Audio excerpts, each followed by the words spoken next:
Hello mga idol, kumusta kayong lahat? Ang video na ito ngayon, yung ating tinatalakay para makuhaan nyo ng idea kung paano yung bahagi ng pang-pispan na hatchery dito sa Mindanao. Yung aming kumbaga paraan sa pag-fish farming hatchery ng tilapia. So, tutukan nyo lang yung ating mga video-video, mga content na ina-upload palagi. Yan, masubaybayan ninyo kung ano yung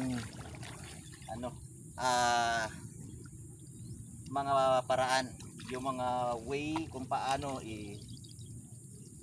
trabahuin yung fish pan. Itong ginagawa ko ngayon, isa to sa paraan kung paano i-drain yung pan na ito siya, nilagyan ko ng mga similya. So ngayon nakatapos ng mag-harvest, yung mga natitira dito na isda, hindi man siya maubos kagad sa isang sagyapan lang. May matira man yan, mga 10 hanggang pababa, 10 kilo. So ito yung paraan natin, i-drain natin yung tubig.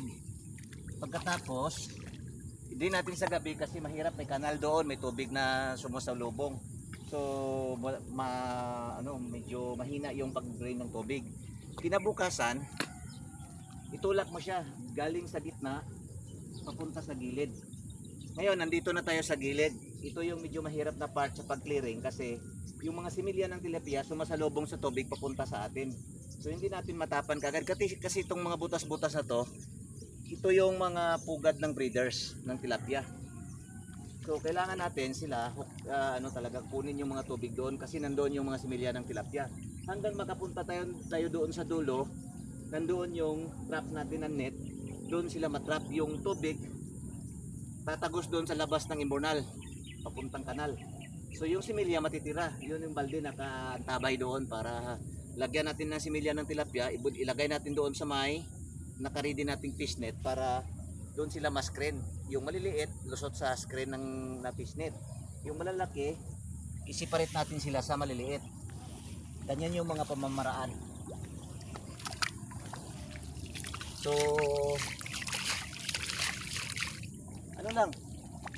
maganda kasi itong pag-bibispan na ganitong pamamaraan. Kasi, yung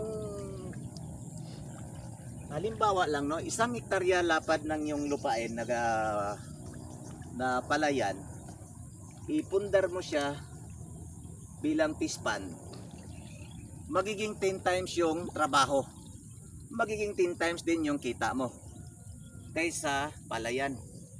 Pero kung wala ka namang idea kung paano, yun, huwag ka na lang muna sumugal.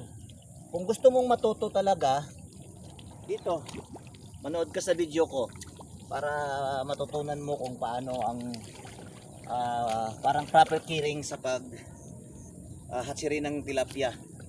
So ngayon, isa pang ideya na i-tip ko sa inyo, maghanap kayo ng area. Halimbawa kung ang area ninyo mayroong magandang water source na parang never siya maubusan ng tubig, talagang laging may supply, isa yon sa mga magandang area na gawing hatchery. Kung hindi man hatchery yung gusto mo, pwede ka ring mag-grow out, yung palalakihin lang yung tilapia. Magbili ka ng fingerlings ng tilapia, lagay mo dito sa butas na ganito. Pagkatapos palakihin mo lang, pakainin mo lang ng maayos para malaki. Maganda din yung kita doon, maganda.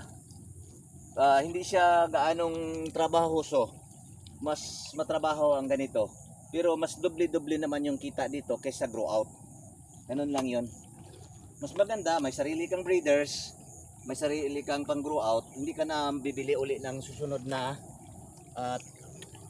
fingerlings ng tilapia para i-grow out uli. Yung anak nila, yun na lang yung i-grow out mo palagi. Tingnan nyo paligid kung paano ko pinundar ito lahat.